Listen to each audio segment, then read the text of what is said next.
चलो बेहतर है तो सोहेल को पैसा दो ना, यहाँ से तुम जाके तरीके से लो और इंशाल्लाह आगे भी अच्छा करो। हम चाहते हैं क्या है थोड़ा PCM या PCB, PCM में इंशाल्लाह IT वगैरह निकालो। हम लोग का टूटा फूटा कोचिंग कोई बच्चा IT निकालेगा बहुत बड़ी बात होगी। एक बार सोहेल के लिए एक बार जोरदार तालियां से स्वागत कीजिए। और अल्लाह से दुआ है मेरी कि बच्चा अच्छे से तैयारी करे और बेहतर से बेहतर मार्क्स आए इनका। चलो सोहेल ठीक दो बच्चे साहिदा के लिए एक बार जोरदार तालियों से स्वागत कीजिए आप लोग।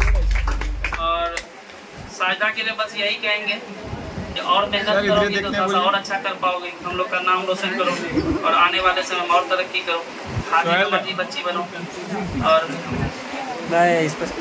चलो लो एक बार इसके चलो बहुत बेहतर है। और दोनों ही बच्ची के बारे में बता दें तुम लोग को, बहुत ही कंसस और बहुत ही कम ये लोग, ये दोनों ऐसी बच्ची है जैसे क्लास छूटता है कोई भी। बेहतर बच्चा वो नहीं है जो बहुत ज्यादा पढ़ता है, बेहतर बच्चा वो है जो लगातार पढ़ता है ना। लगातार पढ़ना बहुत ज्यादा जरूरी है आजकल के समय में, लगातार आना क्लास जरूरी है। हमको लगता है कि बच्ची जब से एडमिशन ली है यहाँ दोनों ही बहुत ही कम एब्सेंट होता है। आप कोई चैप्टर पढ़ते हैं लगातार अगर पढ़ लेते हैं तो वो चैप्टर आपका क्लियर हो जाता है, और 2 दिन के बाद आते हैं तो फिर नया चैप्टर आता है, फिर वो भी क्लियर नहीं हो पाता, फिर छुट्टी करते हैं। इसलिए पूर्णिया में है तो जरूर क्लास आइए, है ना। जाओ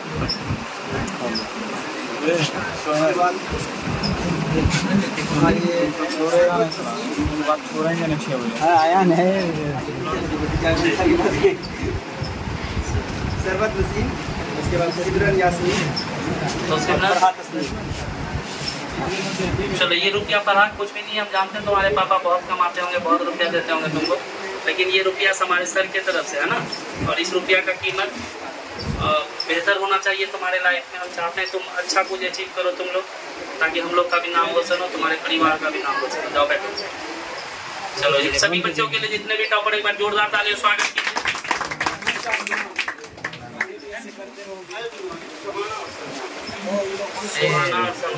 सुहाना बहुत ही कम समय में आके जो बहुत अच्छा कर रही है और उम्मीद करते हैं कि सलमान हमारा टॉपर है, पता नहीं किस तरह से पीछे रह जाता। रेनबो क्लासेस का टॉपर रहा सलमान असिस्टेंट।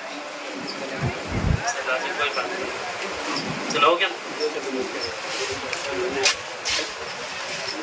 चलिए ठीक है, बस जिसका नंबर कम आया है वो कोशिश कीजिए कि और अच्छे तरीके से हम लिखें तो बेहतर से बेहतर नंबर आए।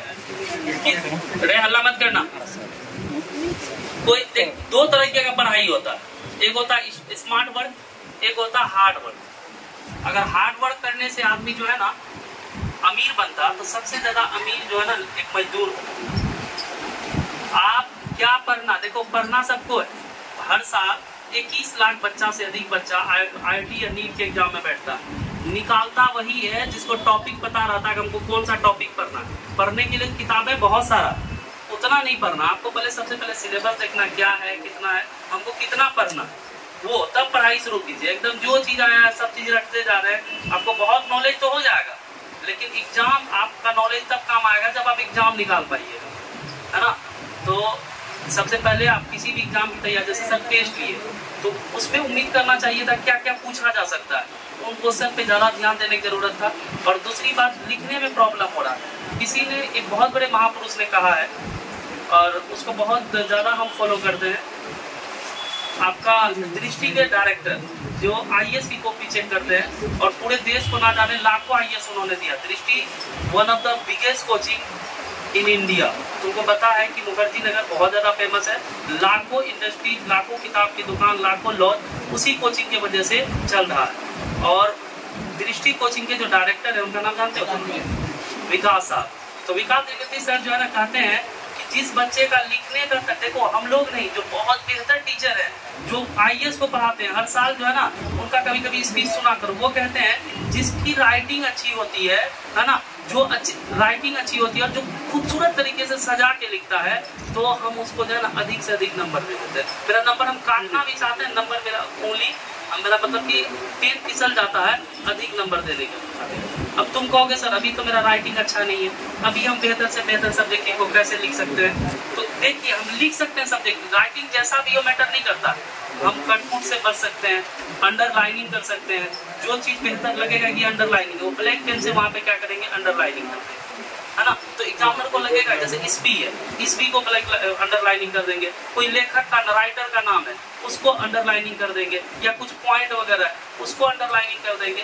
तो अगर आप अंडरलाइनिंग करके खूबसूरत तरीके से कटपुट से बचते हैं, अगर आप कुछ झोल सब का क्या कहानी होता है, एक नंबर लिखा, अब उस नंबर का क्वेश्चन दिया, अब एक दो लाइन भी नहीं छोड़ता, एकदम सटा के लिखता है, जैसे उसका खालू का कॉपी खर्चा हो जाए। बेवकूफ, एक क्वेश्चन खत्म हुआ, 2-4 लाइन छोड़ो, उसके बाद फिर दूसरा क्वेश्चन लिखो, फिर उसके बाद 2-3 लाइन छोड़ो, फिर दूसरा कॉपी है, वो एग्जामिनर कॉपी दिया है कि कितना तुमको लिखना है, बात समझ रहे हो ना।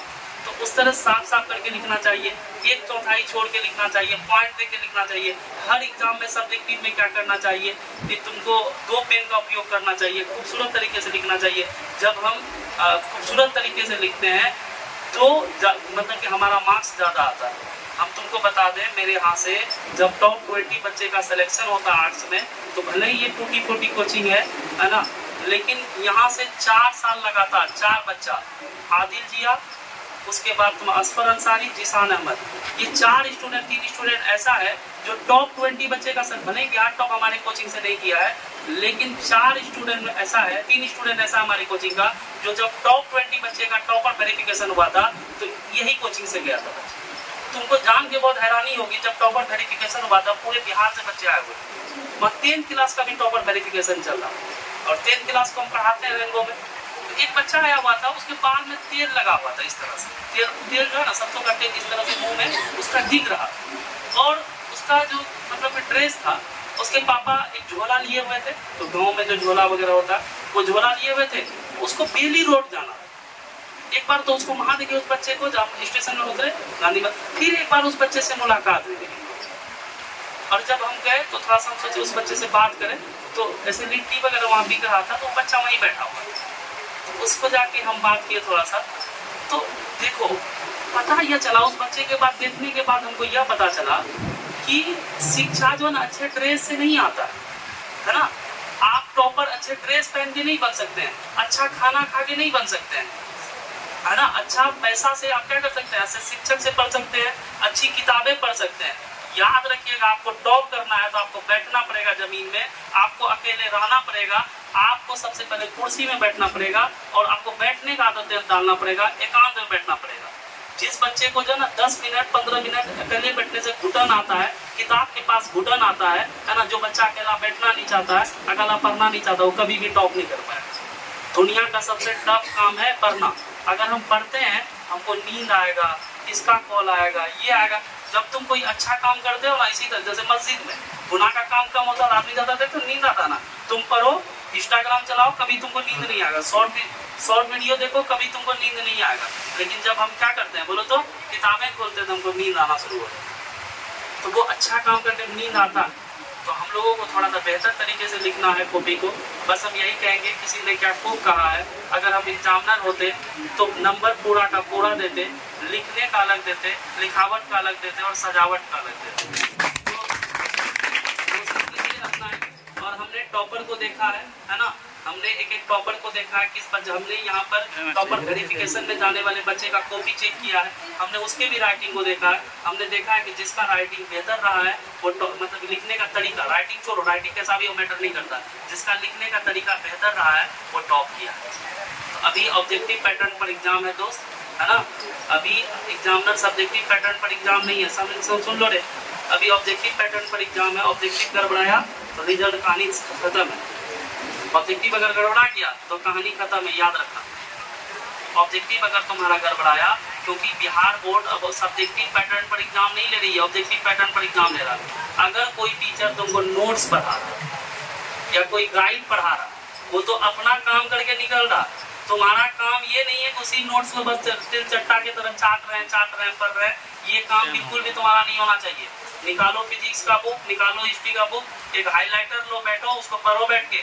अगर इंग्लिश समझ में नहीं आता, उसका हिंदी वर्जन का बहुत सारा मार्केट में किताब है, वो लेके सामने बैठो, लाइन बाय लाइन पढ़ो, सब कुछ कर पाओगे। नहीं तो अन्यथा जो है ना, सबसे ज्यादा अगर कोई बेरोजगार है तो पढ़ा लिखा ही आदमी है, बेरोजगारी इंतजार कर रहा है, आगे समझ जाना, नहीं पढ़ोगे। ठीक है, अल्लाह हाफिज़।